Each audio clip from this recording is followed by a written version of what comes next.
Vamos iniciar o painel Fala Comitê.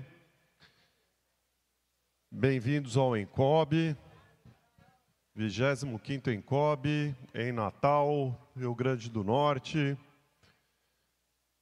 As pessoas estão se acomodando. Um alô especial para os nossos internautas. Bem-vindos, nós já vamos iniciar. As apresentações já estão no sistema. Muito bem, boa tarde, eu sou Rodrigo Rajar, coordenador adjunto do Fórum Nacional. Aqui junto comigo está a Leonice Lotufo, nossa coordenadora adjunta também, diversos parceiros, amigos. Vamos iniciar aqui, neste momento, uma ação bastante importante, que são justamente a troca de experiências entre os nossos comitês de bacia. Então, já convidando para o palco o amigo Valdemir Azevedo, presidente do CBH Piancó Piranhas Açul. Valdemir, por favor. Muito bem, pode ser por aqui, pode ser por ali. Lembrando que estamos ao vivo pelo YouTube. Se vocês tiverem perguntas, também podem encaminhar, a gente vai fazer por aqui. Convidamos o nosso amigo José Luiz Escrocaro, presidente do CBH Paranapanema. Cadê o Escrocaro?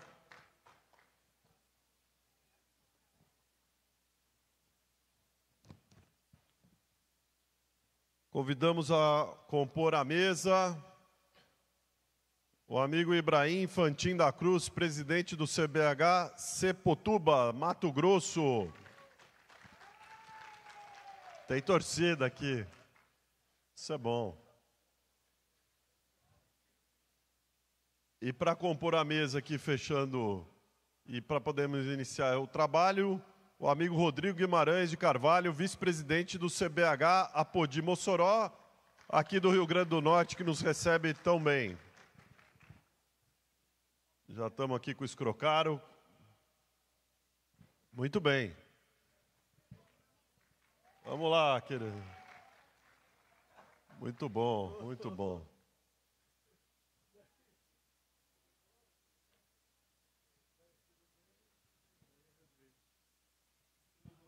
Fique à vontade aí, por favor. Bom, cada participante vai ter 10 minutos para a sua apresentação. E ao final das apresentações, nós teremos um momento de diálogo com todos que nos acompanham. Então, vou pedir por conta do tempo, a gente conseguiu iniciar no horário, que é muito bom. Pode sentar, por favor. Já vou pedir, né, que vocês tentem manter o horário. As apresentações estão aí. Nós vamos começar com o Valdemir Azevedo, que além de presidente do Comitê Federal, também representa e nos apoia muito no Conselho Nacional. Então, por favor, Valdemir. Boa tarde a todos. As apresentações já foram feitas pelo companheiro Rodrigo. Cumprimentar todos os outros companheiros que estão aqui na mesa. Já está pronto? Bem,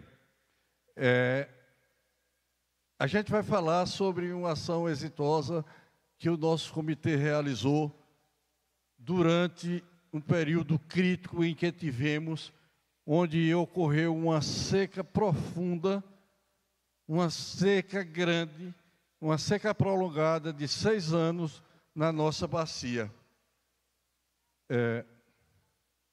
Por favor, pode passar. Tem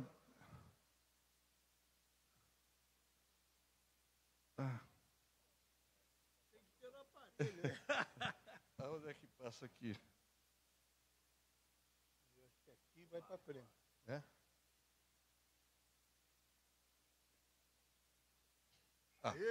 Ótimo.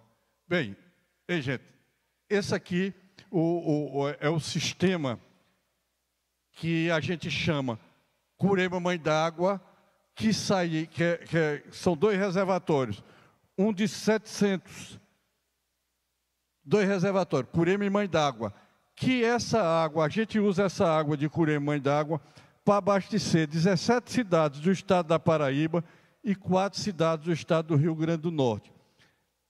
O atendimento é de cerca de 500 mil pessoas a 600 mil pessoas com desses dois reservatórios.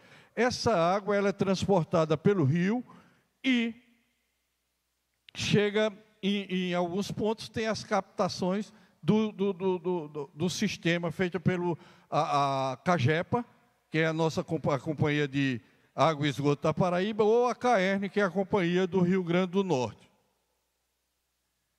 Então, como dito, a capacidade do açude de Curemas é de 744 milhões de metros cúbicos.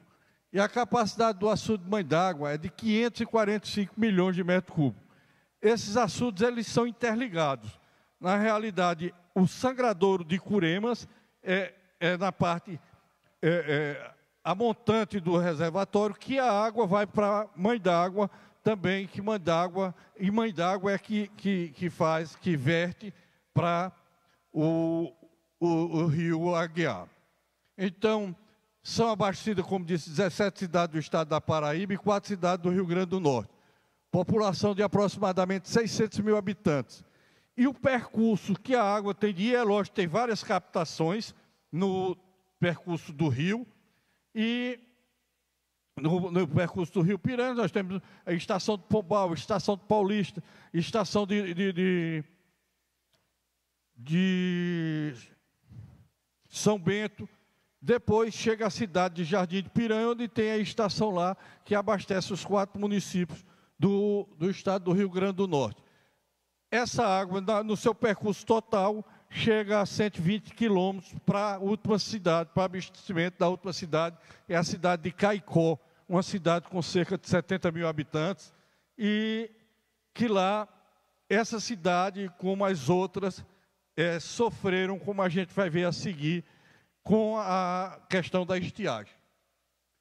Aqui a gente está vendo o reservatório de Curemas de Mãe d'Água. O reservatório de Curemas chegou em 30 de 11 de 2015, 30 de 1 de 17 de 2017, chegou a 14 milhões de metros cúbicos, chegou no volume morto. Não tinha mais como defluir água para nada, para canto nenhum. E a gente, naquela oportunidade, estava com 80 milhões no reservatório de Mãe d'Água. Fizemos ação, o comitê, junto com os institutos o Instituto IGARD, junto com a AESA, as agências de gestão dos estados de Paraíba e Rio Grande do Norte, juntamente também, certo? Com o comitê de bacia, após diversas ações, fomos limpar rio, fomos fazer desobstrução de qualquer empecilho que tivesse no rio, para que a gente pudesse transportar essa água. Foi uma verdadeira ação de tanger água no ditado popular. Emílio foi para o meio do mato, nosso companheiro que está aqui, cortar peças, juntando prefeituras, vários segmentos, e com esses segmentos, a gente, prefeitura, tudo quanto a gente podia, tentando fazer uma gestão da água, e fizemos uma gestão da água, para que essas 600 mil pessoas não ficassem sem água. Porque até mesmo naquela época, a seca era geral. Essa região é a região típica de semiárido. Até mesmo para abastecimento com carro-pipa, não tinha de onde pegar. Lurdinha era vice-presidente à época do comitê, nossa companheira que está aqui também, foi para o meio do mato. A gente falava com a prefeitura, com tudo do mundo. Aí vocês vejam, a que pé chegou. Nós chegamos no fim, mais ou menos, da crise. Nós chegamos em Curemas, nós estávamos em Curemas em 31 de 11 de 18. Curemas estava com 25 milhões, ele teve uma chuvazinha, pegou um pouco de água.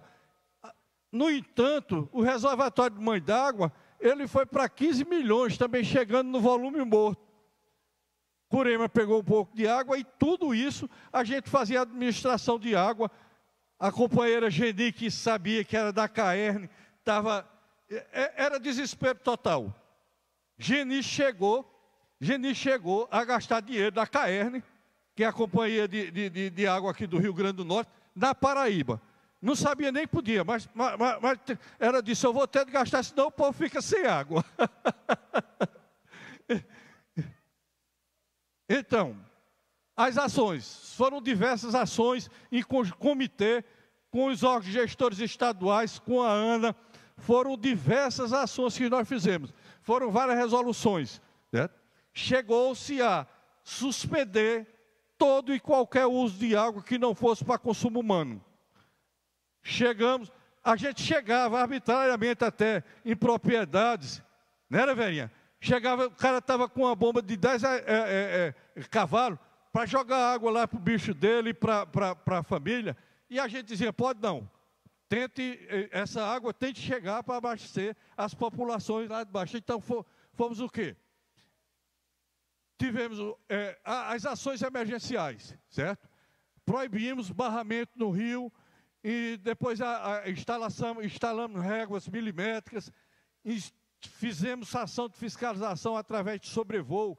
A ANA chegou, como sempre, parceira nossa, chegou a contratar avião para fazer sobrevoo, para impedir, para que a gente pudesse ter uma fiscalização eficaz e impedir que alguém fizesse uso daquela água, que aquela água era única e exclusivamente para o consumo humano. Reuniões com os irrigantes, pedindo a suspensão das irrigações e a fiscalização de uso com autuação, multa, lacre de bomba. Nós chegamos a fazer uma campanha de fazer a apreensão de mais de 80 motores, mais de 80 bombas. Né? Isso tudo a gente levou lá para a cidade de Souza, lá o Depivas, onde tem o escritório da AESA. E também as resoluções que foram efetivadas, ANA, com a AESA e com o IGARD. Nós tivemos a resolução 614, regras de restrição pactuadas, que a gente tinha pactuado não ter uso, aí já botou que não poderia ter uso nenhum, certo? A resolução de suspensão de água para o canal da Redenção, que o empreendimento do governo do estado da Paraíba, que pega a água de mão dada, tem um perímetro irrigado, nós suspendemos a utilização também dele, não saía água lá, a não ser 50 metros para abastecimento de uma cidade que fica, que usa a água, capta a água do canal para abastecimento humano, como também uma comunidade que mora exatamente abaixo da barragem, que é a comunidade denominada de Mãe d'Água, com o mesmo nome do reservatório. As resoluções tinham como fundamento o quê? Piranhas e Piancó, interrupção da irrigação e agricultura a partir de 1/7/2015. Isso era restrição total, certo? Restrição total. Até a água subterrânea, para vocês terem ideia, foi suspensa porque a gente tinha, comparando, que existia infiltração, e realmente existe infiltração do rio para os poços próximos captados até 100 metros. A gente suspendeu toda a captação que tivesse possível na faixa de 100 metros da margem do rio. Sistema misto que atendia diversas finalidades, a gente isolou todos eles, de forma que a captação de água atenda apenas finalidade consumo humano e dessedentação animal. Isso tudo foi regulado via ANA, órgãos gestores estaduais, AESA e GARD. E aplicação de penas e embargos, como disse, com uma apreensão de motores, que em uma ação só a gente fez a apreensão de 80 motores e a transferência deles para o depósito da AESA lá em Souza. Valdemir, só pedir para a gente, por causa do tempo, mais 2 minutos? Está já terminando. Então, as resoluções do canal, certo? Resoluções de áreas superficiais com interrupção de capacitação, a água subterrânea de interrupção. Então, tudo que pudesse ser, a gente interrompeu só para que a água chegasse. Até mesmo porque a gente diminuiu um volume de soltar 4 metros cúbicos para soltar 500 litros. porque foi diminuindo, os processos entrando em racionamento as cidades, mas a gente mantendo, mesmo de forma, por via de racionamento, essas restrições. Para vocês terem ideia, o governo do estado do Rio Grande do Norte, ele perfurou na faixa, só em Caicó, na faixa de 50 poços, para ver se conseguia que a cidade tivesse abastecimento. E não só Caicó, em Pombal, a cidade de Lourdinha, foram perfurados também cerca de 50 a 100 poços. Em todo o canto da região, era tentando se perfurar poços para se ter o consumo humano. E aí, a gente tem as ações que foram feitas com a prefeitura, com os órgãos do poder público estadual e federal, com a CAERN, a ESA e CAGEPA. E assim, aqui estão as ações que nós fizemos. Verdadeiro, quantos carros, quanta a mobilização foi grande para que a gente conseguisse manter o abastecimento dessas 600 mil pessoas, mesmo com racionamento. E essa ação foi uma ação toda ela perpetrada pelo comitê, toda ela organizada pelo comitê do Piancó Piranhas Açu. A gente arregaçou as mangas, se molhou, foi para dentro do rio e conseguimos, graças a Deus, que a chuva retornasse, que o reservatório pegasse recarga e que as cidades sofreram, porque todas elas tiveram racionamento, mas conseguimos fazer com que fosse mantida o sistema de abastecimento humano em todo o sistema Curema Mar d'Água. Muito obrigado. Oba, obrigado, Valdemir. Obrigado pelo tempo. Desculpa aí para a gente manter o horário. Lembrando que nós vamos ter perguntas, oportunidades para discutir os temas na sequência. Então, mais uma vez, aqui pelo Piancó Piranhas Açu, vamos agora com o... estamos aqui com o José Luiz Escrocaro, presidente do CBH Paranapanema. Escrocaro, bem-vindo, obrigado. Você tem 10 minutos, já com folga de 2. Você 2 minutos de folga aí?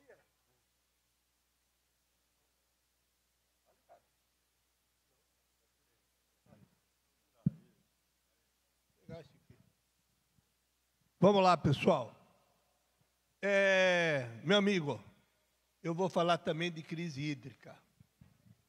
Só que a crise hídrica agora de 2018, 2019, 20 e 21, onde tivemos uma crise hídrica aí que nos levou a termos problemas sérios, não no abastecimento público, claro, abastecimento público também no estado do Paraná, mas a bacia do Paranapanema foi na geração de energia elétrica. A bacia, eu vou fazer um históricozinho bem rápido da bacia do Paranapanema, e depois a crise, a atuação do comitê e os resultados. O Rio Paranapanema tem uma extensão de quase 1 milhão de quilômetros, 247 municípios e deságua no Rio Paraná. O Comitê Interestadual, instituído em 2012, tem o nome do Rio de Domínio da União. O comitê é formado por 7... As bacias é formada por 7 comitês. 3 no estado de São Paulo, 3 no estado do Paraná e um na Calha, que é o Comitê Nacional do Paranapanema. O Rio Paranapanema tem 14 reservatórios, sendo 11 reservatórios na Calha, aliás, são 12, desculpa, não 14, são 12 reservatórios, 11 reservatórios na Calha e um em Mauá, no Rio Tibagi. São 4 reservatórios que são de reservação e os outros reservatórios são a lâmina d'água, fio d'água, que nós chamamos. Mas esses, dos 4 reservatórios, 3 são os principais, que é o Capivara, o Chavantes e o Jurumirim.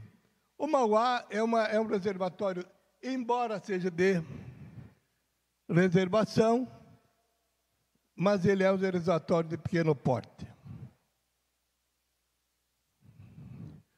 A crise do Rio Paranapanema, ele teve um problema aí, começou com pouca chuva desde outubro de 2018, que a gente pode ver no gráfico que nós temos aqui.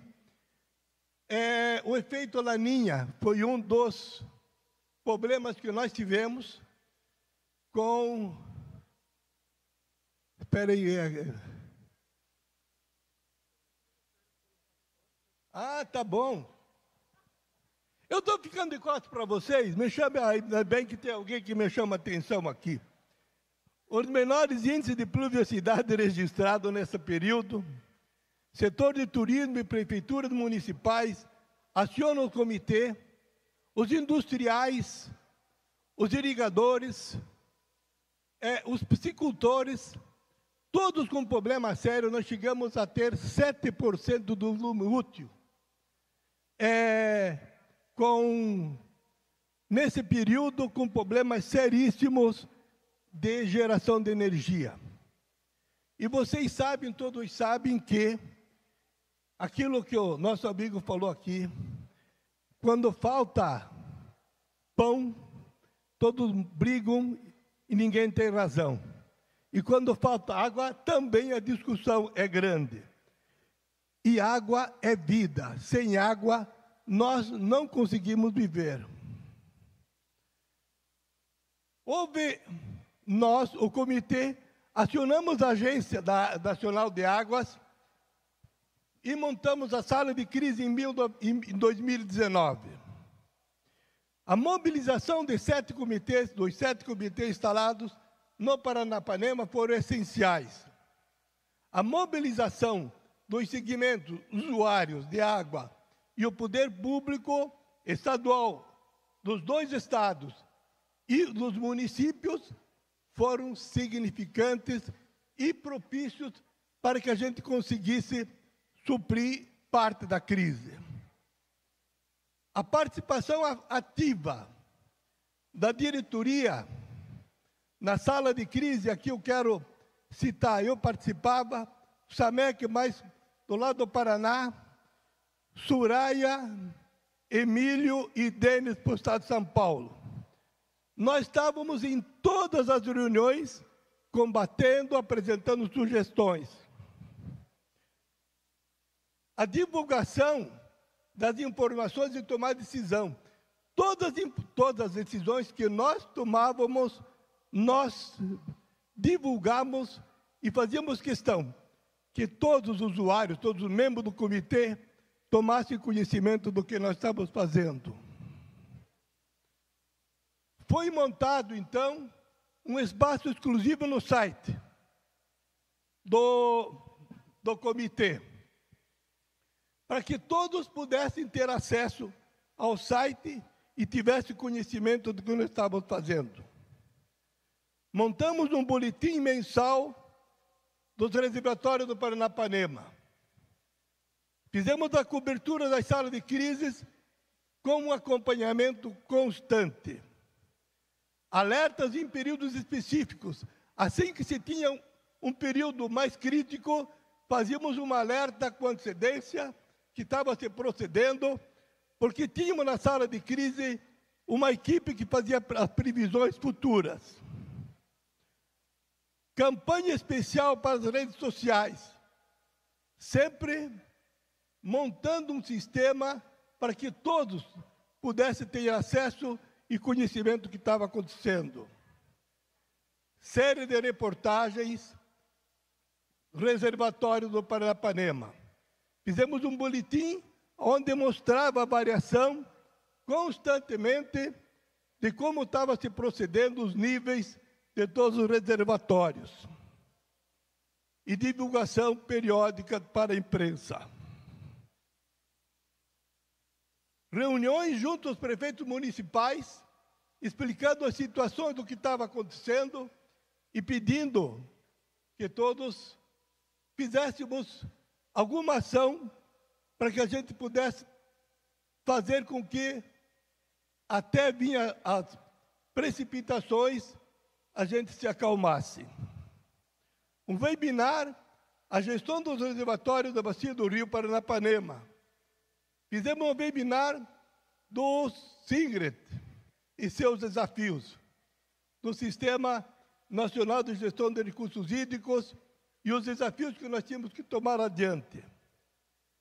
Capacitação, os ODS e as mudanças climáticas. Fizemos capacitação para os piscicultores, para os industriais, trouxemos todos juntos e os membros do comitê também. E curso de gestão de conflitos. Isso é muito importante, porque quando tem um conflito, a gente tem que, pelo mínimo, minimizar esses conflitos, fazendo curso de capacitação, mostrando que não é só o setor de piscicultura que estava com problema, o setor elétrico estava com problema, também energia estava com problema, os industriais tinham problema, o abastecimento público, a navegação estava com problema também, que a gente tinha que, nós não podíamos deixar, não ter navegação nos rios, você tinha que manter um nível para que pudesse os barcos navegar.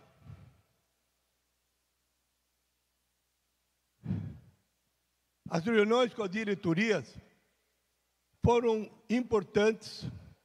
Reunião de alinhamento com técnicos do comitê. Reunião junto aos órgãos gestores do Paraná e São Paulo. Tivemos constantemente o Rio Paranapanema não foi um divisor, como se diz que divide o estado com o outro. É sim um rio que unifica. É um rio que une os dois estados. Que traz uma união, que quando você tem problema, você tem que, os órgãos gestores têm que estar capacitados junto e exercer essas funções. Em todas as reuniões plenárias dos 7 comitês instalados na bacia hidrográfica do Rio Paranapanema foram feitos informes ou apresentação a respeito da crise hídrica, atuação do comitê. Reuniões com troca de experiências. Vamos buscar quem tinha experiência, não? A Ana, que participava constantemente aqui, nós temos que fazer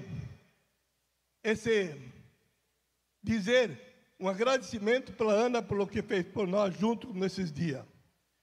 A Bacia do São Francisco, Bacia do Paraíba do Sul, Conselho Nacional de Recursos Hídricos e GT da Escassez Hídrica. Eu vou pedir mais um tempo. 2 minutos. Vou ver se eu consigo. Autuação. Outorgas da Bacia do Rio. Fizemos um levantamento de todas as outorgas, tanto do Paraná como de São Paulo, nos órgãos gestores, para saber onde que nós, se tivéssemos que cortar, onde que a gente tinha que diminuir o fornecimento de água. Consultamos, fizemos reunião com todos os usuários da Bacia Hidrográfica Paranapanema, articulação junto aos usuários da Bacia Hidrográfica, todos os usuários, para que tomassem conhecimento do que estava acontecendo. Modelagens de comportamentos dos reservatórios frente às vazões de afluentes e defluentes, adotado pelos órgãos fiscalizadores. Atuação. Rodada de diálogos no reservatório. Encontros setoriais. Fizemos reunião com todos os setores. Agropecuário, abastecimento público, indústria, turismo, navegação, piscicultura, hidroeletricidade. E todos nesses encontros, fazendo conscientização do uso e forçando que você tivesse uma regra de você estabelecer que você não chegasse no mínimo e que tivesse uso múltiplo garantido. Atuação. O PIR, fizemos um programa, estava o plano de recursos hídricos em andamento, fizemos várias gestões no plano, fizemos observação dos reservatórios e, no Paraná, grupo de trabalho criado pela ANA para desenvolver a proposta de solução para definir regras operativas. Mobilização para a consulta pública. Quando nós conseguimos fazer umas regras operativas, não só os membros do comitê, como levamos isso para uma consulta pública, para que fosse confirmado que a resolução, as atitudes que nós estávamos tomando, fosse levada a conhecimento de toda a população. Foram, ao todo, 68 contribuições que, nessa consulta pública, nós obtivemos. Resultados: minimização dos impactos e respeito a todos os usuários. Tivemos de manter um mínimo de 20% do volume útil dos reservatórios. A proposta apresentada pelo Comitê do Rio Paranapanema, em consenso com os órgãos gestores, foi coerente com seus posicionamentos e contemplou as demandas mínimas dos usuários de recursos hídricos, representando o GT do Relatório do Paranapanema. Me dá mais um minuto para fechar? 1 minuto. Pelo amor de Deus. Conseguimos, na resolução, obter faixas operativas junto ao ANS. Normal, Jurumirim acima de 40, Chavante acima de 40, Capivara acima de 40. Mauá não entra aqui porque tem uma reservação pequena. Nível de atenção, menos de 40 e mais de 30. No Jurumirim, 40 e 30 em Chavantes, Capivara 30 e 20. Restrição de geração de energia, 25% Jurumirim, 20% Chavantes e 15% Capivara.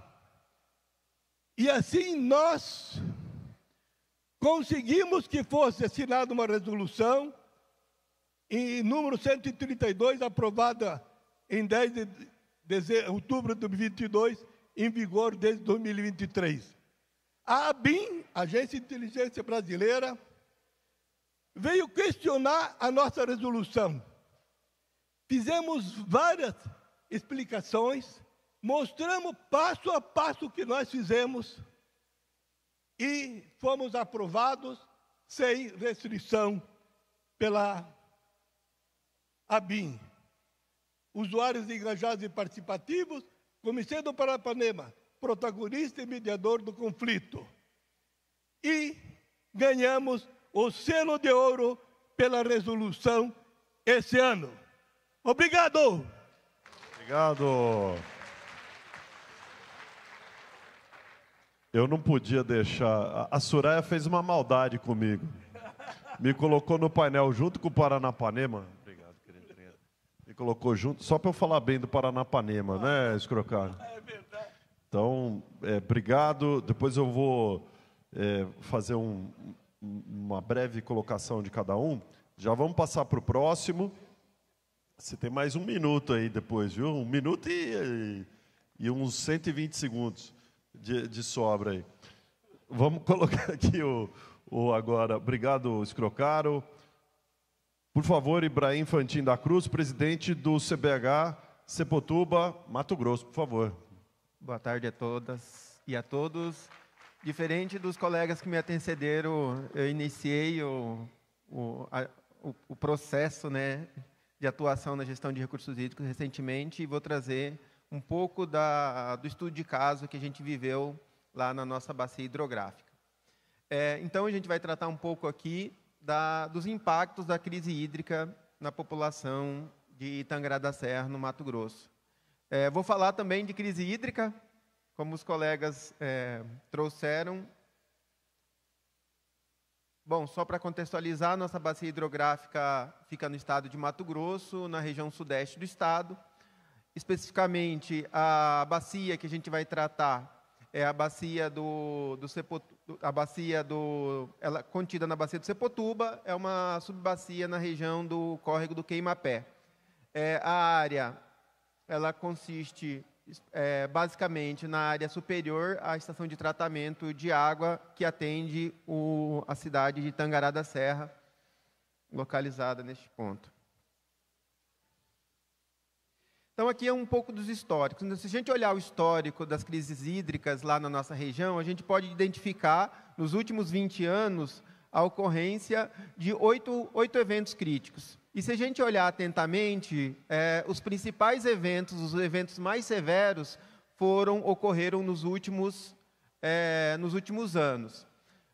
Um detalhe que eu queria trazer é chamar essa atenção aqui Para o primeiro registro aqui, foi um registro que a gente buscou nas mídias locais para levantar a ocorrência desses eventos. Foi que já em 2000, no ano 2000, já se tinha a intenção de fazer uma fonte alternativa de captação no rio Sepultuba, que é um rio maior, próximo à região. Depois a gente vai tratar desse tema em específico. Então, quando a gente fala em crise hídrica, a gente tem uma cartilha que a gente precisa seguir para que os efeitos da crise hídrica sejam sentidos dentro de uma bacia hidrográfica. Então, sempre que a gente pensa em crise hídrica, a gente tem que contar com a pressão dos usos da água. Então, se a gente olhar aqui a cidade de Tangará da Serra, ela é uma cidade em amplo desenvolvimento econômico, né, e cresce muito além do crescimento médio do Brasil, nos últimos anos, com um crescimento superior a 20% por década. Maior parte da região ela é localizada, da população reside na área urbana, e nós temos atualmente lá em torno de 106 mil habitantes, com previsão para 2035 de 140. Então, isso aqui é um acréscimo, é uma demanda crescente, e, juntamente com o crescimento da população, a gente tem também o crescimento da demanda sobre a água no nosso sistema. Não disse anteriormente, mas a bacia que atende a cidade é uma bacia pequena, de apenas 5 quilômetros quadrados de área. Então, é uma pequena bacia, então, consequentemente, a disponibilidade hídrica ela é pequena. Um outro fator que leva à crise hídrica é a variabilidade das chuvas. Se a gente olhar o histórico de chuva dos últimos 50 anos, a gente vê que existe uma variabilidade natural, que isso acontece, mas na região a gente encontra uma tendência de redução das médias anuais. Então, a gente vê que, ao longo do tempo, a média da chuva na região vem diminuindo, onde a gente observa aqui, já no gráfico anterior, que as menores vazões, as menores precipitações aconteceram na última década. Então, isso é registro, e essas precipitações destacadas foram os anos que a gente aconteceu restrição de abastecimento hídrico na cidade. Consequentemente, dessas mudanças no regime de chuva e no aumento da variabilidade do sistema. Então, a outra constatação que a gente observa, que pequenas alterações no volume de chuva traz grandes alterações na disponibilidade hídrica. Aqui um exemplo, o comitê ele executa o monitoramento dos recursos hídricos, então a gente consegue observar, né, nos últimos 2 anos, nos últimos 3 anos, a gente registrou isso. Então, em 2020, o reservatório que atende a cidade, ele praticamente secou, né? Então, aqui um exemplo, isso é um reflexo também do período chuvoso, e aqui estão a variabilidade das vazões. As menores vazões foi registrada em outubro de 2020, o reservatório seco, e em 2021, então isso aqui é uma imagem aérea do reservatório que atende a cidade. E outro fator que nos preocupa na nossa região são as mudanças climáticas. Como eu mostrei, a tendência regular de redução do regime do volume de chuvas, e se a gente olhar para o futuro, os modelos climáticos desenvolvidos para a região indicam uma escassez ainda mais severa, né? Uma previsão para 2070 que o córrego que atende a cidade ele vai se tornar intermitente. É uma característica, né, prevista para um cenário de mudança climática, e essa situação a gente tem que se adaptar à nova realidade e desenvolver ações de enfrentamento. Outra questão importante, que é um desafio para o comitê de bacia e também para a bacia hidrográfica que a gente tem. Então, olhando a parte alta da bacia, a montante da ETA, a gente observa uma degradação das áreas de APP, então 50% da área de APP estão degradadas, e isso tem um reflexo também na disponibilidade hídrica, e se a gente olhar na bacia como um todo, esse é um desafio que a gente precisa enfrentar. Outra questão, a falta de planejamento, né? O poder público ele tem dificuldade de planejar ações para enfrentamento de crises hídricas. Então, eu trouxe como exemplo aqui uma ação tentando encher o reservatório seco com alta evaporação, né, com caminhão-pipa. Então, é uma medida ineficaz para esse tipo de situação. Outra medida para enfrentamento foi uma transposição. Então, no córrego de outra bacia, houve a transposição sem a outorga, bloquearam permanentemente o fluxo do rio para atender a demanda, sem análise qualitativa, né, uma medida emergencial, sem nenhum controle. Então, o planejamento de recursos hídricos ele tem que considerar esses eventos críticos de enfrentamento. E a gente sempre fala que o pior sempre está por vir. Mas nem tudo está perdido, né? O que a gente tem feito, o que a Bacia Hidrográfica tem feito como ação para enfrentamento dessa situação? Então, desde 2014, né, foi implementado na bacia o PSA, né, o Pagamento de Serviços Ambientais. Ele foi construído dentro do Comitê de Bacia, ação de mobilização e planejamento. O PSA ele foi implementado em forma de lei, teve o apoio da Agência Nacional de Águas, na parte de cabeceira. Como ações, hoje a gente já tem uma recuperação das propriedades, então a gente pode ver aqui processo de cercamento, plantação de mudas nativas, né, protegendo as APPs, né, já teve uma mobilização dos proprietários rurais. Passar um pouquinho mais rápido, que meu tempo aqui está finalizando. Construção de reservatórios. 2016, como eu disse, foi um ano bastante crítico. Foi decretada emergência, inclusive para o governo do Estado. Houve a construção de 2 reservatórios emergenciais, porém sem planejamento também. Não houve estudo de infiltração, de evaporação, e isso também teve reflexos durante a crise. Perfuração de poços profundos como uma medida mitigadora, só que a geologia da região não favorece. Então, quando é achado um poço de alta vazão, é amplamente divulgado, porque é um momento, uma notícia relevante para a bacia. E lembra lá que eu falei de 2001, quando tinha o planejamento da captação? Me parece que agora vai sair. Essa matéria é do mês passado. Eles assinaram a contratação da empresa para iniciar as obras de transposição. Então, a intenção é fazer uma captação no rio Seputuba, que tem uma vazão média de 60 metros cúbicos por segundo, numa rede de captação de aproximadamente 15 quilômetros até a ETA. Então, me parece que agora a gente vai conseguir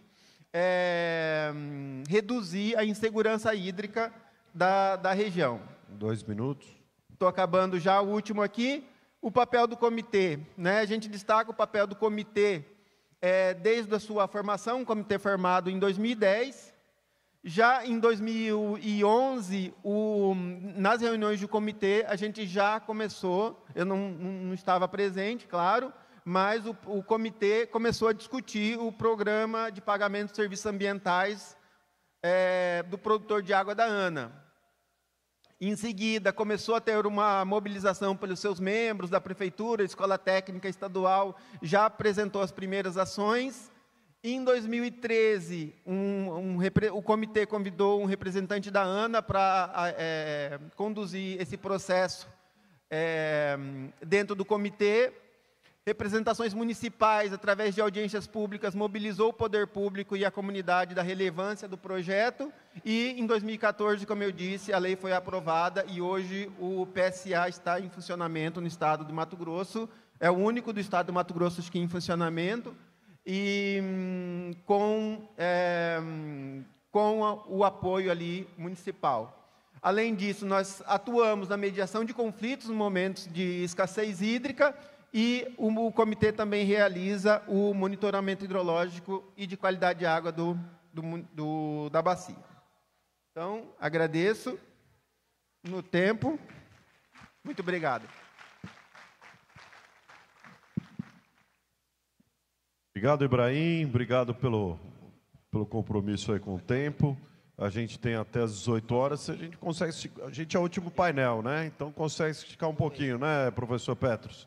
Podemos esticar um pouquinho aqui, né? Se vocês quiserem, obviamente, se os nossos participantes puderem. Então vamos lá com o meu xará agora, Rodrigo Guimarães de Carvalho, vice-presidente do Comitê Apodi Mossoró, do Rio Grande do Norte, da terra que nos recebe também. Obrigado, Rodrigo. Está com a palavra. Boa tarde a todas e todos. Obrigado aí pelos aplausos. Bom, pessoal, queria começar falando o seguinte. Nós vivemos em um planeta que tem ciclos, né, como, por exemplo, o ciclo hidrológico, mas tem uma dinâmica, né, de eventos de superfície que, por vezes, já a gente se depara com eventos críticos, né, eventos extremos. A precipitação é um deles, né, talvez seja o mais visível, né, o que traz bastante impacto para a gestão hídrica, para a gestão de bacias. Então, a gente já vive em um planeta que apresenta eventos extremos e que apresenta esse desafio para a nossa adaptação e sobrevivência na superfície da Terra. Quando a gente fala em mudança de clima, é preciso a gente entender que estamos passando por um momento de aumento da temperatura do planeta, né, aquilo que chamam de aquecimento global. O aquecimento global do planeta ele vai provocar, né, como um dos seus principais, vamos dizer, resultados, as mudanças no clima. As mudanças no clima significa mudar os parâmetros climáticos, né? Por exemplo, a taxa histórica de precipitação, a precipitação média de uma região, a insolação, né, a temperatura, entre outros parâmetros, eles tendem a mudar, certo? Uma das questões mais, vamos dizer assim, resolvidas na ciência é que as mudanças climáticas tendem a apresentar, num futuro próximo, a intensificação de eventos extremos. Então, há chuvas mais extremas, mais intensas, tanto em intensidade como em frequência de eventos. Então, é sobre isso que a gente vai falar aqui. Eu vou tentar apresentar um pouco, né, das características gerais da bacia hidrográfica do rio Apodi Mossoró. É uma bacia aqui do Rio Grande do Norte, né, como vocês podem ver. Essa bacia aqui é a bacia do rio Apodi Mossoró, tá? E a gente tem aqui no Rio Grande do Norte várias outras bacias, mas a bacia do Piancó, Piranhaçu, que o meu amigo Evaldo me apresentou, e a do Apodi Mossoró são as maiores. Bom, essa é a divisão, né, de municípios aqui na bacia do rio Apodi Mossoró. Nós temos uma concentração muito grande de municípios aqui nessa região, do médio e alto curso, e municípios com relativamente assim, espaços maiores, né, tamanhos maiores, aqui nessa região. Isso tem uma razão de ser, né? Aqui a gente está na região mais sedimentada da bacia, onde a gente não tem tantos recursos hídricos superficiais. Aqui a gente está no cristalino, nas rochas cristalinas, onde temos bastante recursos hídricos superficiais, porém intermitentes, porque a gente sabe que no semiárido, o semiárido é um tipo climático que já apresenta eventos extremos com bastante frequência, né? Ou seja, chuvas extremas e secas cíclicas, ausência de água, precipitação abaixo da média. Então, a gente já teve que aprender a se adaptar ao longo de vários anos, né, morando aqui nessa região do Brasil. Bom, aí dá para perceber melhor a parte hidrográfica, né, que a gente tem aqui uma densidade de rios menor e aqui uma densidade de rios maior. Justamente por isso, aqui a gente vai ter o reservatório, né, o reservatório da Santa Cruz do Apodi, o nosso maior reservatório, com 600 milhões de metros cúbicos de capacidade, e aqui o segundo maior reservatório, a barragem de Umari, com 300 milhões de metro cúbico de capacidade. Bom, aí você vai ver a declividade da bacia. Quando a gente fala de adaptação e eventos extremos, falando especificamente da chuva, uma bacia como essa, com esse perfil topográfico, é óbvio que quando a gente fala de evento extremo climático, de chuva, precipitação, o baixo curso vai ser o foco, né? Mas eu queria dizer para vocês que o baixo curso concentra a maior parte da população da bacia. Então, a gente tem o município de Mossoró, que está justamente aqui no baixo curso, com quase a metade dos 700 mil habitantes da bacia, praticamente a metade. Todos concentrados na margem do rio, né?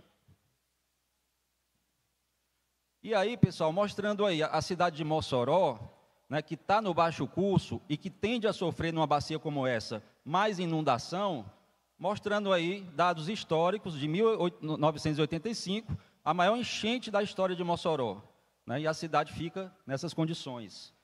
E aí, apenas 2 anos após uma das maiores secas já registradas no Rio Grande do Norte, em 1983, a população de Mossoró enfrentou mais uma catástrofe, né, relacionada aos altos níveis fluviais, em consequência de precipitações acima da média. 2008, mais uma cheia, muito importante essa cheia aqui, né, uma cheia que provocou o sangramento, né, da barragem Santa Cruz de Apodi, e a gente sabe que numa bacia hidrográfica, quando há um sangramento de um grande reservatório, o gestor de águas perdeu o controle, né, e no baixo curso vai sofrer as consequências disso. Aqui um pouco do cenário aqui de Mossoró, se vocês observarem, o rio passa na cidade, e uma das medidas antigas, né, de adaptação a eventos extremos, foram a construção, né, desses canais alternativos, canais que foram escavados para ampliar a capacidade de vazão na área urbana da cidade e evitar maiores inundações nesse trecho, né, que chama canal de dicotomização e tricotomização.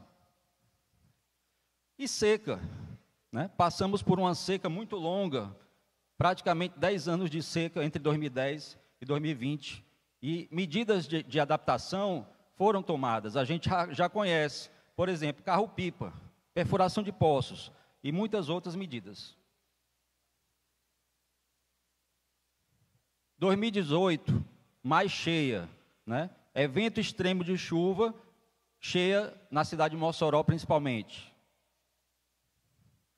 E no baixo curso dessa bacia, eu gosto sempre de trazer esse exemplo, porque para quem é de fora, né, do Rio Grande do Norte, geralmente não tem a dimensão do que é o polo salineiro. É o polo que produz sal praticamente para o Brasil inteiro, né? Então, nós temos no baixo curso uma produção de sal muito importante, que depende da ausência de água no baixo curso, água doce, né? Ou seja, esse polo salineiro está todo, né, situado no baixo curso, no estuário do rio Apodi Mossoró, e ele depende para a sua produção da ausência de água doce. Ou seja, o terror, né, do polo salineiro é a ampliação da vazão dos rios, principalmente do rio principal, que é o rio Apodi Mossoró.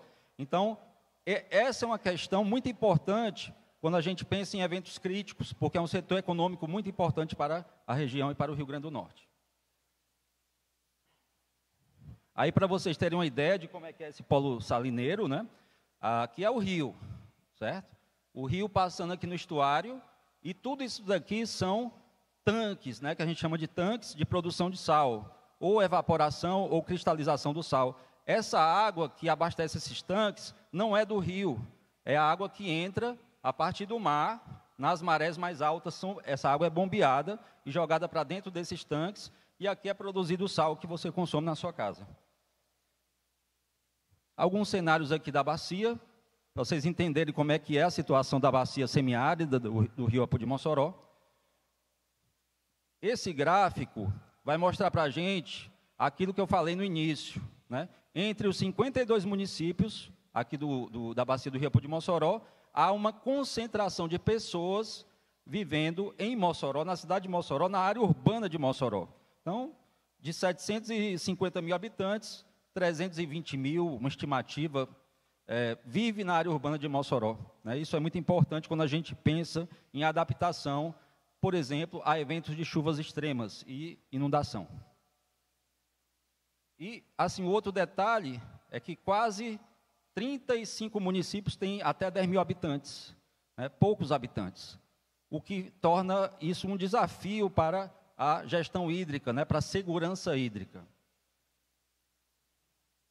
Há um mapinha mostrando a questão da distribuição da população na bacia. Mais vermelho, né, significa que tem mais pessoas, e aí mostra o seguinte: aqui, nessa região, nós vamos ter os afetados pelas cheias, os mais afetados pelas cheias, porque a gente está no baixo curso da bacia. E aqui tem muitas pessoas vivendo na calha do rio, praticamente na margem do rio. E aqui, a maior parte dos afetados pela seca, certo? Então, quando a gente pensa em planejamento, a gente tem que fazer estudo, tem que contar com a ciência para saber o que a gente pode fazer e como a gente deve proceder para melhorar a nossa adaptação às mudanças climáticas e os eventos extremos. 2 minutos. E outra coisa também que a gente tem é o desmatamento, né? Temos aí alguns cenários de desmatamento. Por exemplo, nós temos quase 70% de desmatamento nas planícies fluviais da bacia do Apoio de Mossoró, que é normal para um ambiente semiárido. No semiárido, as pessoas se aproximam muito dos rios, os rios são intermitentes, chega a se produzir no leito do rio. Então, se planta dentro do leito do rio, porque o rio está seco. Chegando aqui ao final, pessoal, estratégias já conhecidas de adaptação a eventos críticos. No caso de enchentes, dicotomização de canais, alerta de eventos críticos e comunicação a setores afetados, defesa civil, drenagem pluvial, controle da vazão e volume de barragens. Em caso de seca, perfuração de poços, dessalinizadores, carro-pipa, barragens, adutoras, reuso. Tudo isso daí são coisas adaptativas que a gente já trabalha. E novas estratégias, né, de adaptação a eventos críticos, o que a gente tem que fazer e como a gente deve fazer. Por exemplo, como é que volta agora? Um minuto. Pronto. O que a gente deve fazer? Planejamento urbano. Os planejamentos urbanos, né, os planos diretores, têm que estar atentos a esses eventos críticos e conectados com os planos de recursos hídricos, né? Isso é fundamental. Desocupação de áreas de risco, né? Sistema de alerta mais eficientes, controle do nível de reservatórios, manutenção e segurança de barragens. Fundamental, porque em eventos críticos de precipitação, o risco para as barragens é muito maior. Gestão das águas do projeto de integração de São Francisco, revitalização da bacia, reflorestamento, são coisas que a gente pode fazer na bacia do Apoio de Mossoró, são novidades, coisas relativamente novas que a gente deve fazer para diminuir o impacto desses eventos extremos. E no caso da seca, a gestão das águas do PISF e o plano de recursos hídricos e previsão de obras. Então, nós temos aí um cenário interessante para trabalhar, né, diante de toda essa emergência climática na bacia do Apoio de Mossoró. E é isso, obrigada. Aí uma foto de um trabalho de campo que a gente fez, meus contatos. Muito bem, obrigado, Rodrigo, xará aí e parceiro em agroecologia, né? Bom, obrigado a todos, nós vamos agora, nossa equipe aí do apoio ao comitê, se puder nos auxiliar com as perguntas que vão chegar. Você que está no YouTube também pode fazer sua pergunta, nós vamos receber aqui pela equipe, se vocês puderem, por gentileza, encaminhar. Enquanto as perguntas chegam, se quiser fazer a fila aqui, eu vou fazer um breve comentário. Então, primeiro, a você, Rodrigo, obrigado pela apresentação, em nome do Fórum Nacional, de todo o colegiado coordenador, quero agradecer, parceiros em agroecologia, né? Você tem um trabalho muito forte na área da educação, e em seu nome eu quero agradecer aos 3 comitês pelo apoio. Está aqui a Geni também, que tem dado todo o apoio à organização local, né? E a gente deseja que os comitês avancem. Ao nosso amigo Waldemir aqui, eu queria também trazer uma mensagem de agradecimento por nos representar os comitês de bacias, né, apesar de ser federal, lá no Conselho Nacional. Tem feito um trabalho combativo, um trabalho de trazer a realidade, né, dos comitês para esse Conselho, e a gente agradece, então, em nome também do Fórum Nacional. E com o nosso amigo Ibrahim do Mato Grosso, as perguntas estão chegando, a gente já pode fazer, já tem pergunta, já tem duas. Eu vou finalizar aqui com o Ibrahim, dizer que foi uma alegria participar em nome do Fórum Nacional do Semiágua, seminário que acontece, se eu não me engano, são 20 anos, 25 anos, não é? 25 anos, mesma data aqui do nosso ENCOB, que aqui nós estamos no 25º, e junto com a Léo, eu agradeço demais a recepção, né, e parabenizo a você, ao Nokele, toda a equipe, todos os comitês que têm trabalhado lá. E eu deixei o Paranapanema por último, porque ele colocou lá as represas, e lá fala de uma cidade, a Grande Piraju. É a Grande Piraju, a cidade do meu pai.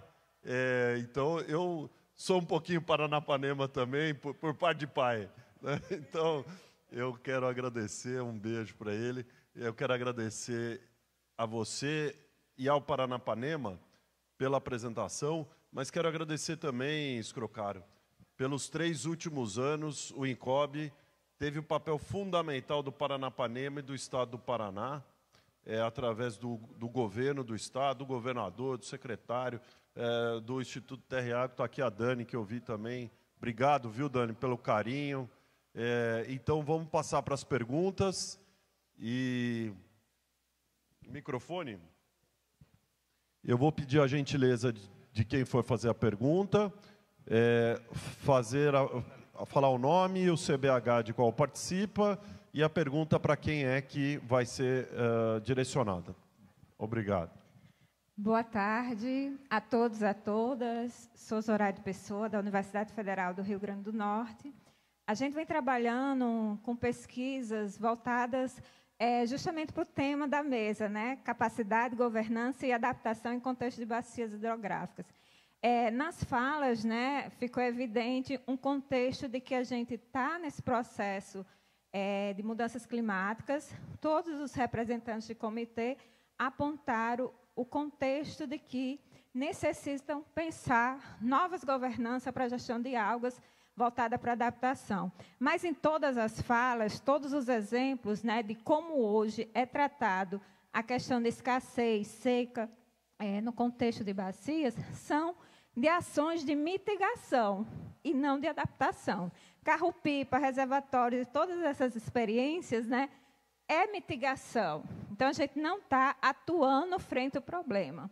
E aí eu gostaria de perguntar a todos, né, como a gente pode enfrentar, sim, a adaptação, pensando que a gestão de águas é algo essencial para gerações futuras e crítica pelos próximos 30 anos.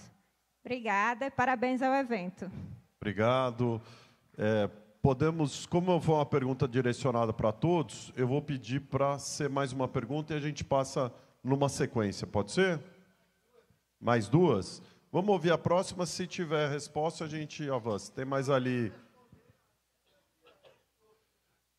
Os companheiros aqui da mesa que vão responder, por gentileza. Depois a gente abre, então, para a segunda pergunta e para o Petros ali em quarto. Boa tarde, eu sou Jaco Ademes, sou o segundo secretário do Comitê de Bacias, Piancó, Piranha, Açu. Eu gostaria só de contemplar como irrigante de São Gonçalo. São Gonçalo nasceu em 1942, com determinado tempo São Gonçalo morreu. Tudo isso foi um conflito, deixando Souza com o ICMS, quase todas as lojas, gente, se fecharam. Foi uma crise total. Nesse mesmo período, nasce, quando se fecha São Gonçalo, quando acontece essa crise, nasce Vazes de Souza. Vazes de Souza, criança com 4 anos, entrou em crise e também teve as mesmas consequências de trazer o fechamento para essa cidade e deixar pais de família sair da sua cidade, sair do seu trabalho e morar em outras cidades. Então, eu já vou fechar. E, então, com isso, a seca trouxe essas consequências.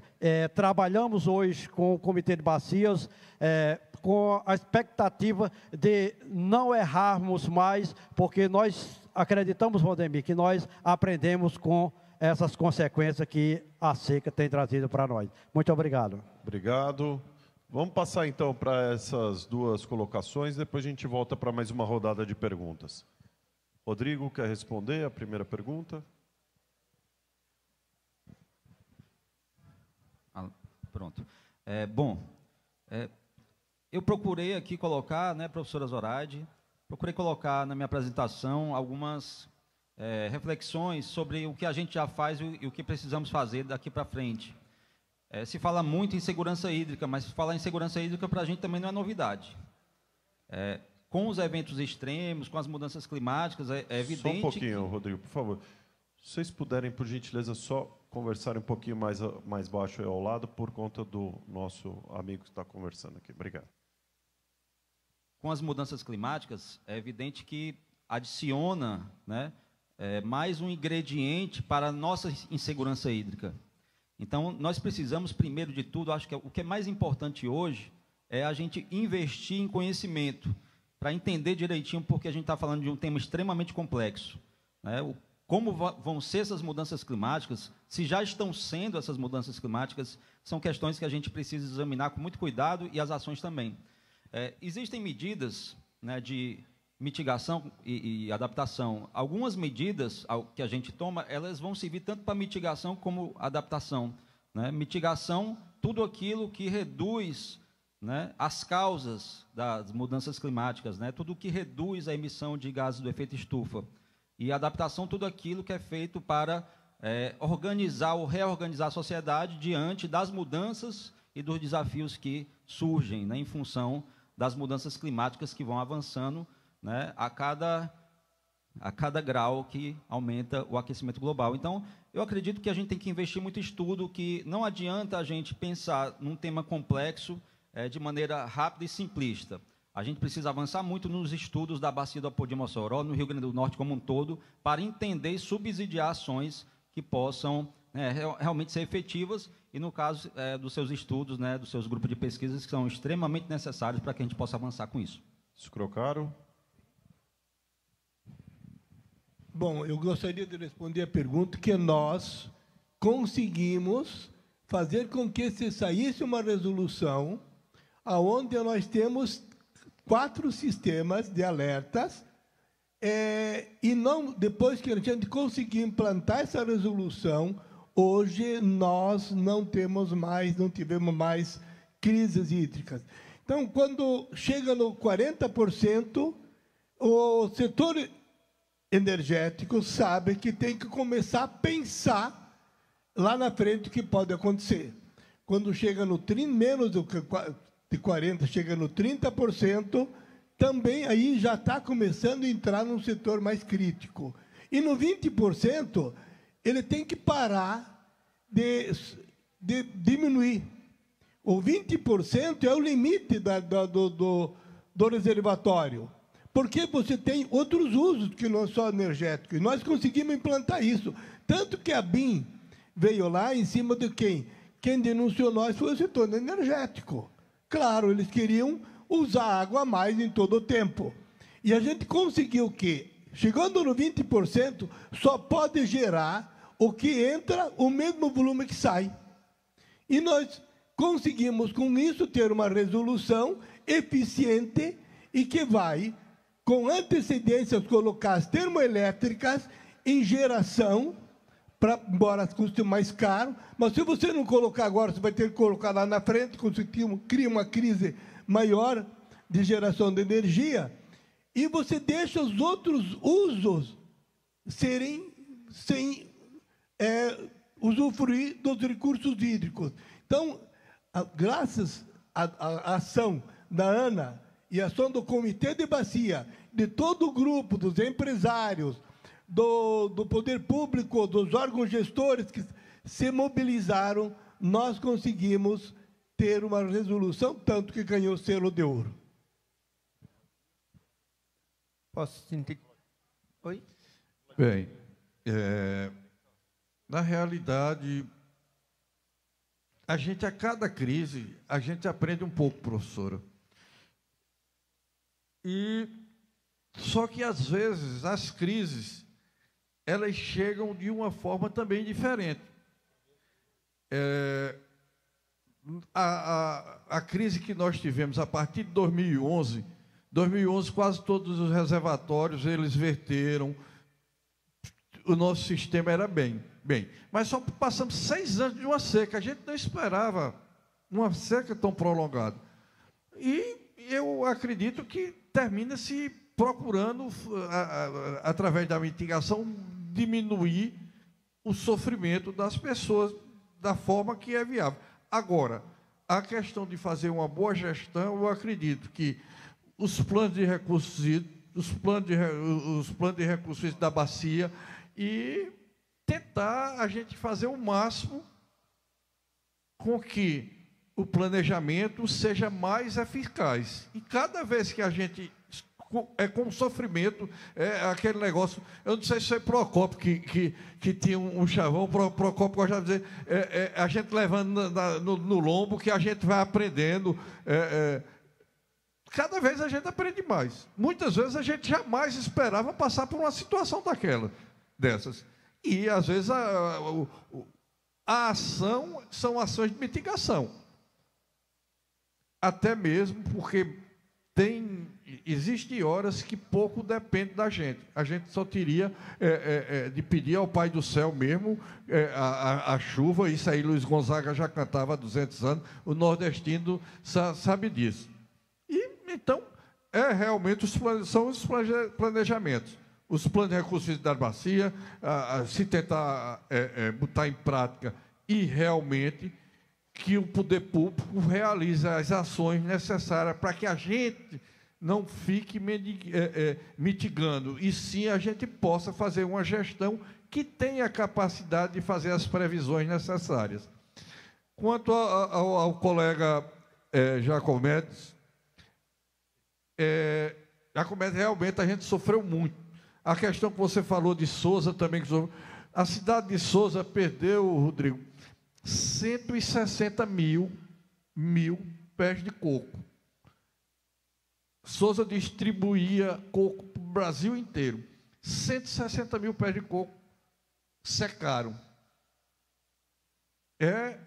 Não é pouco. E isso traz sofrimento.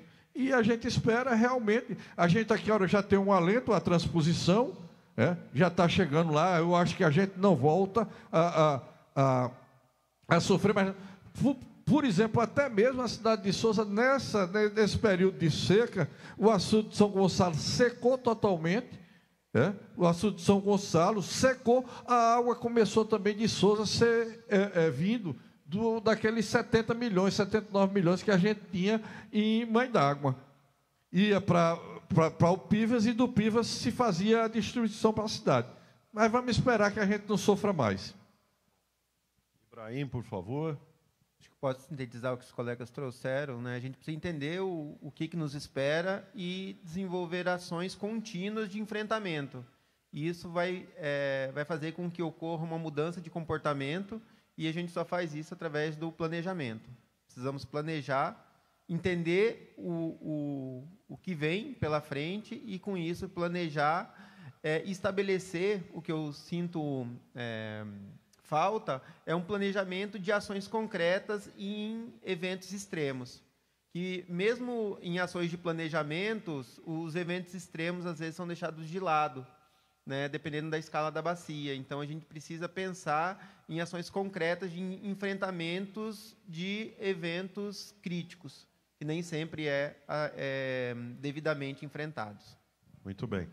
Infelizmente, o nosso tempo acabou, mas eu vou deixar as 2 perguntas. Nós vamos fazer agora 2 perguntas. Vou pedir, por gentileza, nome para quem é a pergunta, e a pergunta diretamente para a gente poder respeitar aqui os nossos São 2 ou são 3? 3? Então 3. Tem o professor Petros. Boa noite, Luiz Felipe, Comitê do Médio Paraíba, Rio de Janeiro. Foi muito bem dito por um palestrante, foi o último, sobre a importância de articular planos diretores com planos de bacia. E a pergunta é se existe alguma experiência concreta nesse sentido que promove essa articulação tão importante. Obrigado.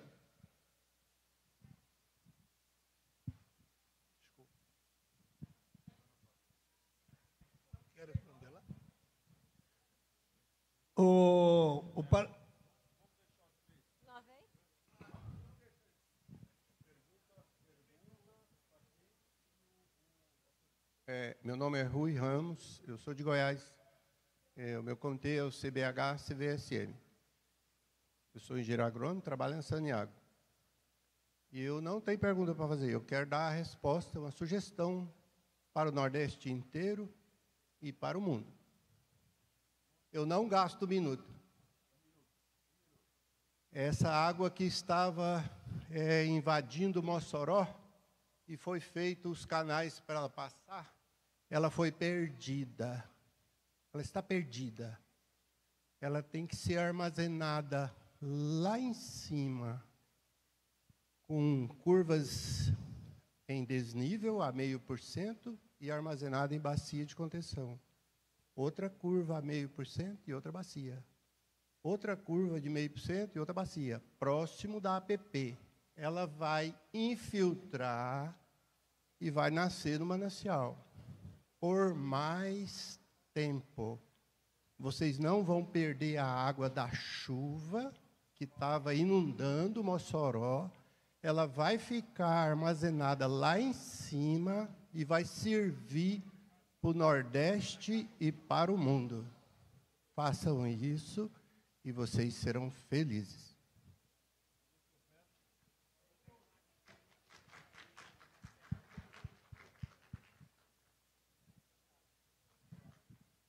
Olha, meu nome é Petros, sou da PCJ, aí do Rodrigo, certo? Estamos juntos no mesmo, certo? Parabéns pela toda a organização do evento, certo? Morei também na Paranapanema, viu? Fui produtor lá também, certo?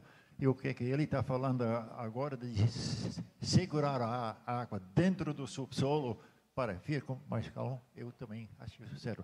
Estou vendo que nós na PCJ pensamos, ouvimos falar que estamos mais para adiante, sei lá o quê, temos nossos problemas também, o Rodrigo sabe muito bem.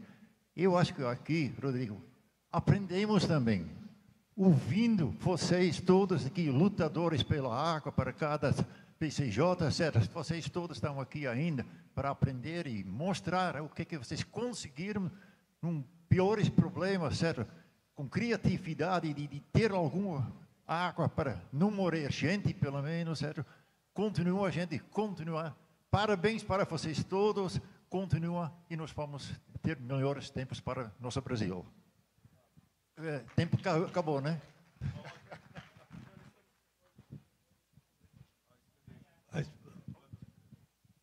Bom, o que nós estamos orientando dentro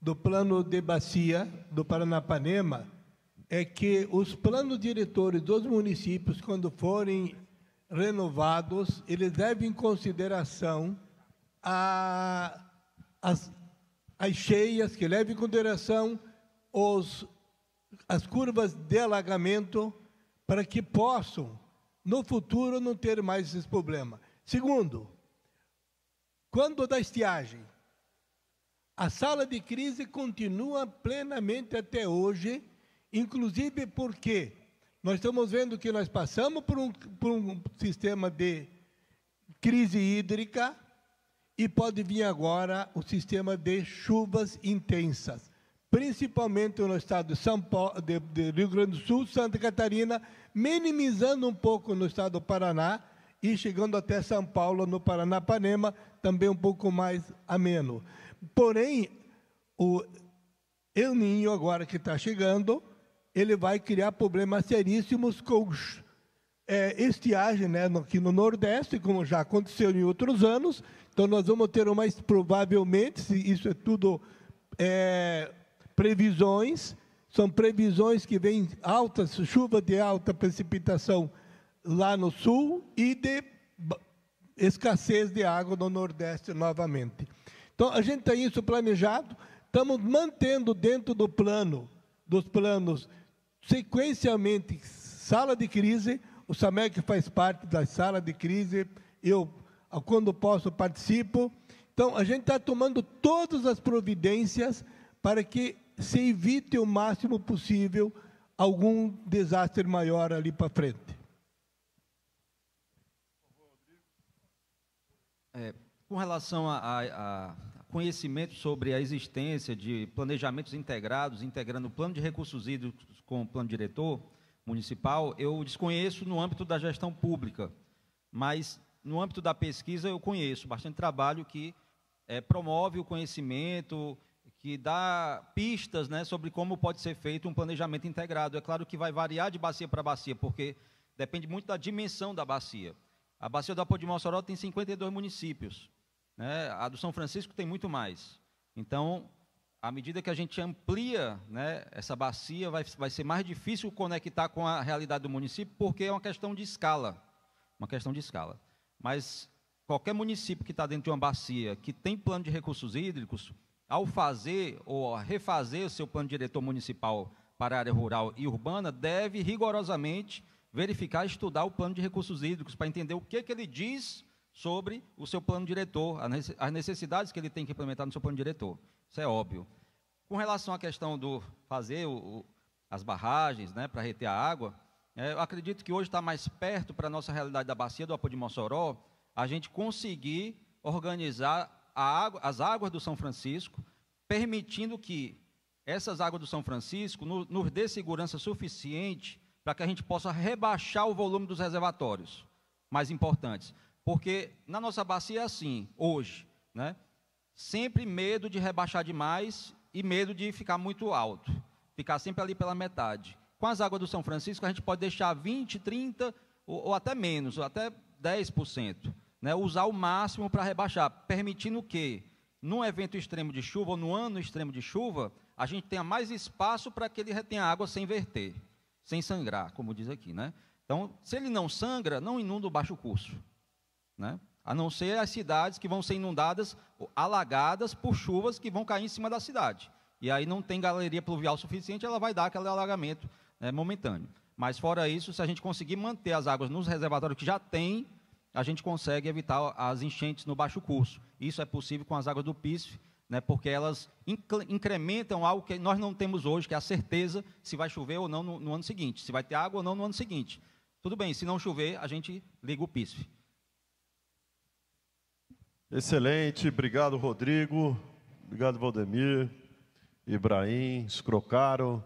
Infelizmente, chegamos ao nosso fim, já ultrapassamos aqui o horário. As perguntas que não puderam ser respondidas podem ser encaminhadas. Essa é a beleza do Encob. A gente está aqui para trocar experiência, divulgar o trabalho que tem sido feito, bons êxitos. Então, agradeço a todos, aos palestrantes. Encerramos esse momento. Obrigado aos que participaram aqui até o final. E convido a todos para amanhã, às 9 horas, painel Água como Fator de Desenvolvimento. Até amanhã, obrigado e até a próxima.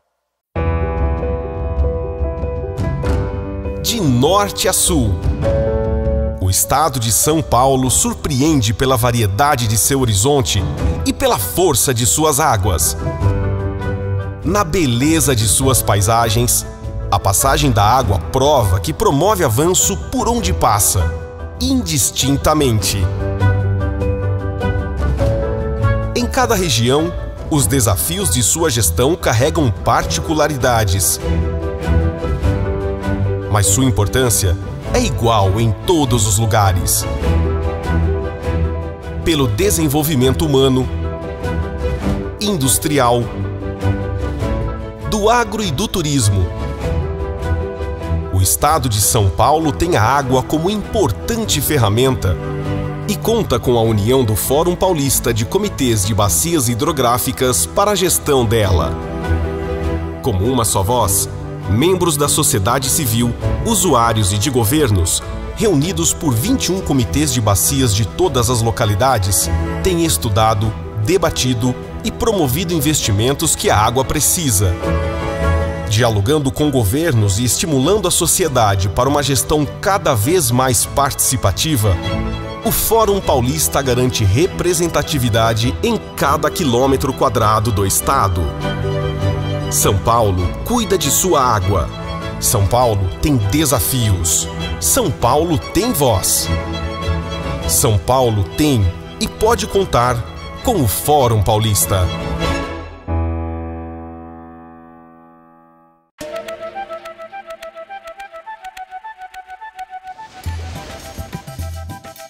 A gente tem o dever de preservar os recursos hídricos e tem orgulho de mostrar os bons resultados. Veja agora algumas ações que fazem do nosso estado um exemplo de gestão hídrica. A Paraíba faz parte do projeto de integração do Rio São Francisco e já está sendo beneficiada com as suas águas. Foi o primeiro estado a aderir ao Progestão. A Paraíba tem uma das maiores redes de monitoramento climático do país. Isso ajuda na gestão hídrica e na preservação do meio ambiente. O projeto de segurança hídrica da Paraíba, em parceria com o Banco Mundial, aumenta a confiabilidade dos serviços hídricos no Cariri e Curimataú e melhora o abastecimento e esgotamento sanitário em João Pessoa e região. O canal Acauã-Araçagi vai beneficiar milhares de pessoas com água. O programa de construção de adutoras já atende todas as regiões do estado, com destaque para o Sistema Adutor Transparaíba. Outro programa é o de construção e recuperação de barragens, que está presente em todas as regiões do estado. A Paraíba é o único estado da federação a ter esse programa permanente. Um trabalho feito a muitas mãos e que avança a cada dia.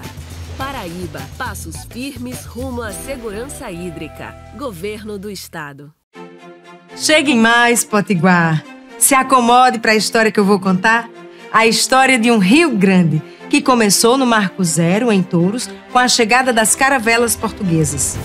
Mas aqui já habitava um povo cujo sangue corre em nossas veias e nos deu o nosso nome, Potiguares.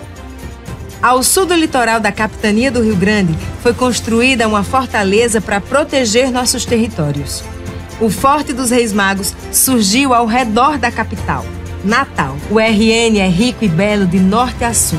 Do litoral aos interiores, temos paisagens deslumbrantes de praias buscadas mundialmente e serras com escrituras rupestres narrando uma história ainda mais antiga. Ao longo dos anos, o RN conquistou espaço internacionalmente e se consagrou como o maior produtor de energia eólica da América Latina, além de ser o maior produtor de sal do Brasil. Esse é o resultado do trabalho do nosso povo. Nossas manifestações culturais são profundas e conhecidas por meio da música, da dança, das artes. Do Boi Calemba ao nosso São João, que colore as ruas até chegar nos festivais que animam multidões. A crença dos potiguares, eternizada na maior estátua religiosa do mundo, o Santuário de Santa Rita de Cássia, ou nos santos e mártires de Cunhaú e Uruaçu, além de tantas manifestações de fé que cabem nesse povo. Nossos sabores carregam nossas tradições. Como bons potiguares, somos comedores de camarão, mas também tem ginga com tapioca, passando pela carne de sol com queijo coalho e o nosso feijãozinho verde. Claro, feito com carinho e amor pelo nosso povo, o povo potiguar, a melhor parte desse estado. Rio Grande do Norte, 522 anos de história, desenvolvimento e tradição. A água é o recurso natural mais importante que existe no planeta Terra e também funciona como um motor para o desenvolvimento do Brasil. A água água está presente na produção de alimentos, nos produtos industriais, na natureza, na geração de energia, nos momentos de diversão e no processo produtivo de quase tudo que compramos e utilizamos. Da nascente à foz, a água é compartilhada por todos nós e o nosso compromisso com ela é simples: cuidar para que não falte a ninguém e a nenhuma atividade econômica. Afinal, a água é uma só. A Agência Nacional de Águas e Saneamento Básico, a ANA, está aqui para ajudar nesta missão, trabalhando diariamente na regulação a fim de que todos e todas tenham acesso à água de qualidade e na quantidade necessária. É ela que faz as regras de referência para o setor de saneamento básico. Assim, contribui para a nossa população ter água nas torneiras e esgoto tratado, além de ruas limpas e sem enchentes. A agência também realiza ações de prevenção de crises, especialmente em relação a secas e inundações. Além de ser a entidade central de consulta de dados sobre a segurança das nossas barragens, a ANA também produz várias informações técnicas que ajudam estrategicamente a nossa sociedade. E a ANA não está sozinha. Ela atua em cooperação com várias instituições de forma integrada e participativa, e é a sua contribuição para o país que desejamos às atuais e às futuras gerações. Acompanhe a ANA nas redes sociais e fique por dentro das atividades da agência, que é referência em cuidar das águas do Brasil. Como pássaro que aprendeu a voar, o IDEMA foi tocado a assumir a política do meio ambiente do Rio Grande do Norte, ganhando raízes e solo fértil na sustentabilidade. Na linha histórica do órgão cabe uma imensidão de memórias e conquistas. Quando os processos do caminhar pareciam intermináveis e a grandiosidade do trabalho exigiu novos espaços, a inovação ocupou o seu lugar. Por esse destino, o IDEMA escolheu seguir. Ao longo do tempo, páginas de luta foram escritas por pessoas que se doaram à missão do órgão.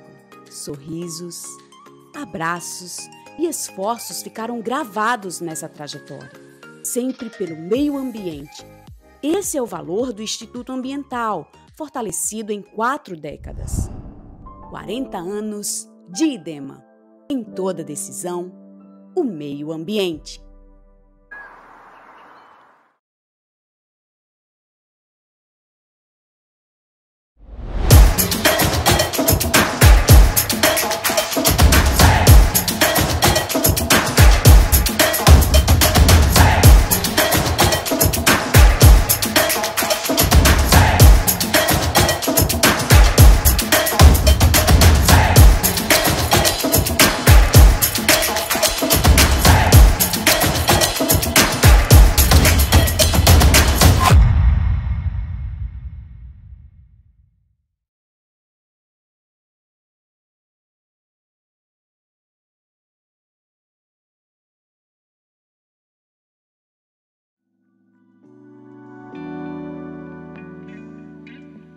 A CAERN é uma empresa pública de economia mista no Rio Grande do Norte. Atuamos em 152 cidades, levando abastecimento de água, e 42 municípios com serviço de esgotamento sanitário. Nossos mais de 2.000 colaboradores trabalham para garantir uma prestação de serviços cada vez mais eficiente, distribuídos em regionais, escritórios e sistemas de águas e esgotos em todo o estado. Nossa missão é contribuir com a melhoria da qualidade de vida da população. Tudo isso porque temos mais de 50 anos de experiência em saneamento básico e parceria para o desenvolvimento do Rio Grande do Norte.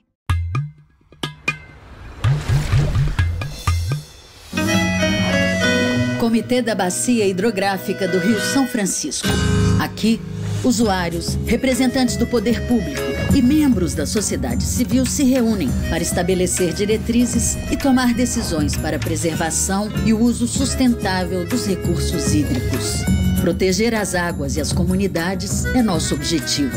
Com os recursos da cobrança pelo uso da água, implementamos medidas sustentáveis para a revitalização da bacia. Sensibilizamos e educamos futuras gerações. Junte-se a nós nessa jornada de proteção e conservação do Rio São Francisco.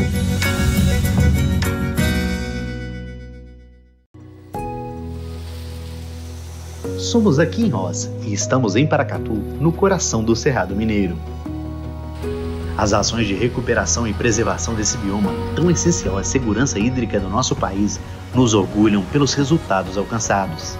Entre elas, a proteção das nascentes e veredas da bacia do rio Paracatu e o manejo responsável da vegetação local. A gente precisa da água, né, nas nossas atividades diárias, e a gente precisa da água para as atividades econômicas, que são importantes também para o desenvolvimento e a sustentabilidade. Para nós, realizar mineração responsável é respeitar cada detalhe do território que acolhe nossas operações.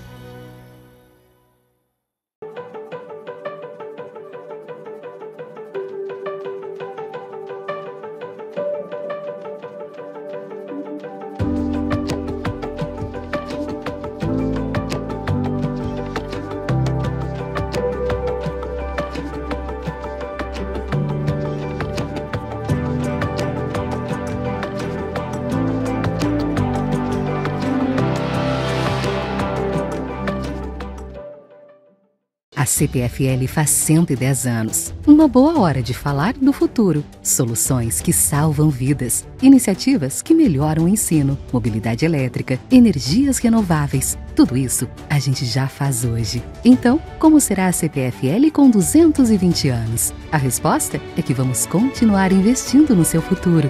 Faça planos. Sonhe. A CPFL vai estar com você. CPFL 110 anos. Prontos para os 220. No estado do Paraná, pulsa um tesouro precioso: suas águas. Do Porto de Paranaguá e Antonina, a energia limpa da Itaipu Binacional, a vida e o futuro do estado são moldados por suas águas. As 16 bacias hidrográficas somam incríveis 1.737.000 hectares. Tudo isso cuidado com dedicação pelo Instituto Água e Terra e pelos 12 comitês de bacias hidrográficas. Juntos, eles impulsionam o programa Mais Verde, que já entregou mais de 8 milhões de mudas de árvores, restaurando as matas ciliares do imponente Rio Iguaçu, orgulho do nosso estado. E em um trabalho incansável, o programa Água no Campo perfura poços tubulares profundos, abastecendo com esperança e qualidade as áreas rurais e regiões mais remotas. E para manter nossos rios cheios de vida, o programa Rio Vivo traz de volta 10 milhões de peixes nativos até 2026, para que nossas águas fluam com vitalidade. São várias frentes, como a Orla de Matinhos, um investimento de 314,9 milhões de reais que está transformando suas praias, presenteando a população com uma orla revitalizada. E o Paraná, à frente do seu tempo, se torna um estado moderno, priorizando a sustentabilidade com a Resolução 122 do Conselho Estadual de Recursos Hídricos, abrindo caminho para o reuso de água em todas as áreas. Aqui trabalhamos com eficiência. São mais de 57 mil outorgas emitidas desde 2018. A nossa água é protegida, regulada e usada com responsabilidade. Instituto Água e Terra e os comitês de bacias hidrográficas do Paraná trabalhando juntos para preservar o bem mais precioso, a água do nosso estado. Paraná, terra de gente que trabalha e cuida.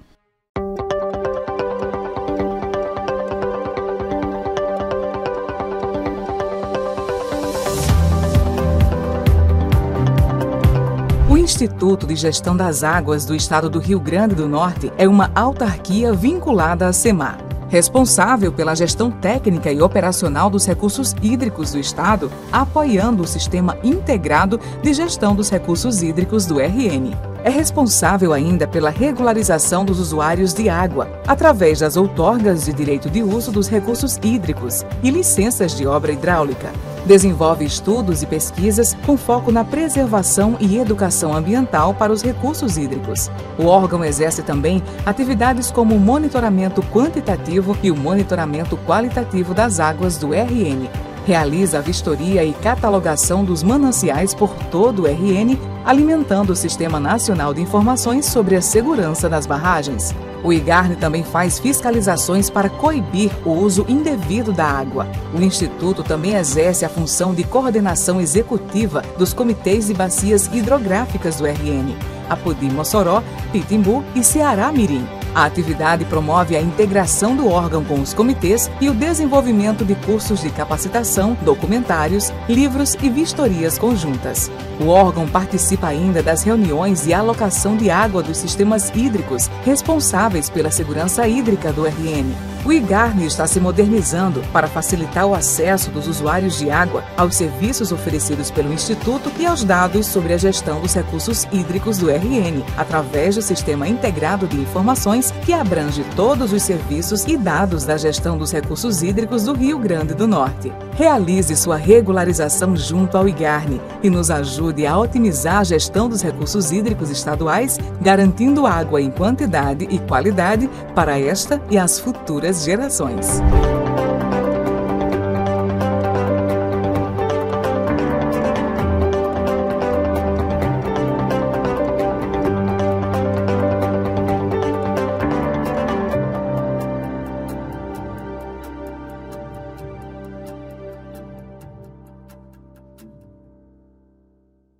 Campinas, Jundiaí, Bragança Paulista e extremo sul de Minas. Piracicaba e mais 70 municípios próximos estão unidos no sudeste do Brasil pelas águas das bacias PCJ. Para o futuro de sua existência, há quase 30 anos planejamos e investimos diariamente pelo hoje e pelo amanhã de nossas águas. Somos PCJ e orgulhosamente apoiamos o 25º Encobe. Água e sociedade. Resiliência, inovação e participação.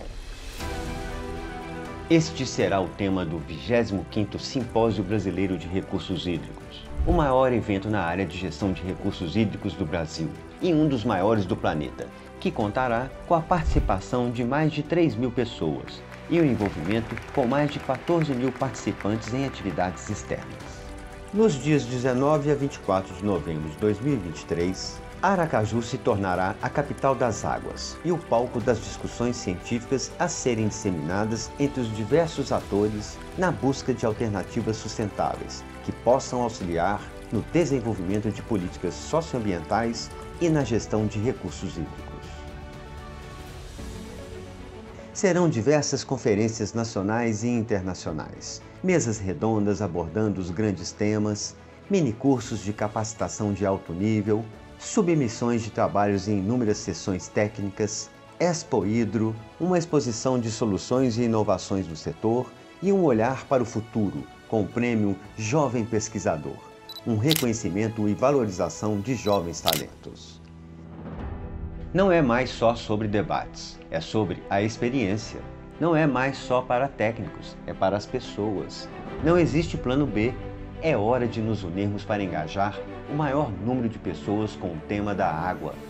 Essa não pode ser uma responsabilidade minha ou sua, ela é nossa. Vamos construir juntos essa jornada?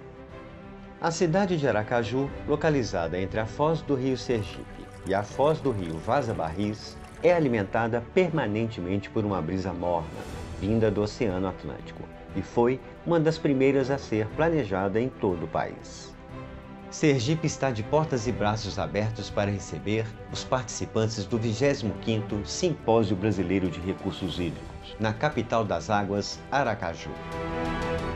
Participe! Inscreva-se!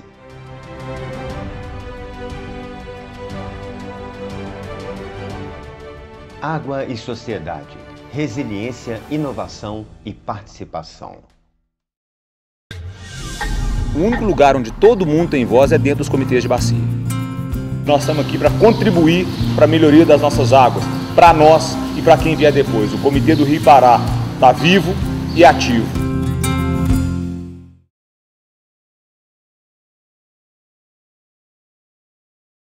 Senar apresenta Do Campo para Você. Teve uma diferença muito grande do que nós entregávamos antes do Senar e depois do Senar. Nós colhemos goiaba, coisa que nós nunca tínhamos colhido. Nós acho que somos hoje vitoriosas. É da nossa família para a sua família. Agro, do pequeno pequeno ao grande, do campo para você. Uma campanha do Serviço Nacional de Aprendizagem Rural, Senar. O nosso sistema sempre está a serviço da sociedade.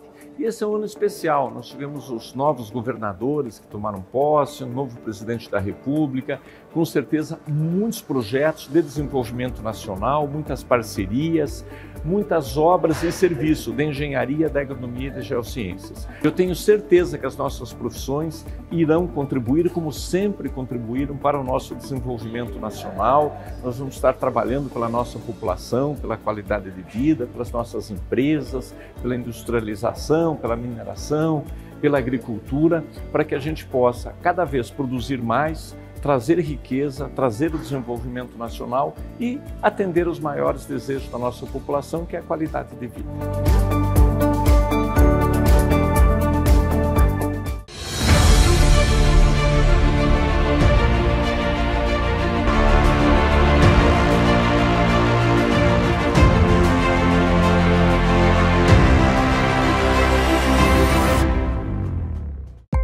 Invista em monitoramento ambiental urbano em sua cidade e reforce a capacidade de antecipar e mitigar riscos para a população. As inundações urbanas impõem um sério desafio para as cidades, impactando na vida e no desenvolvimento econômico. Melhore a capacidade de resposta da sua cidade frente aos eventos extremos e salve vidas. As soluções da Albeco fornecem informações valiosas para a tomada de decisões que visam evitar grandes tragédias. Conheça as soluções da Albeco para fortalecer a rede de monitoramento da sua cidade.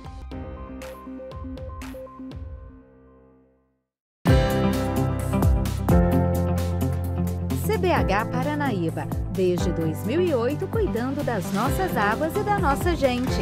Acesse cbhparanaíba.org.br e conheça mais.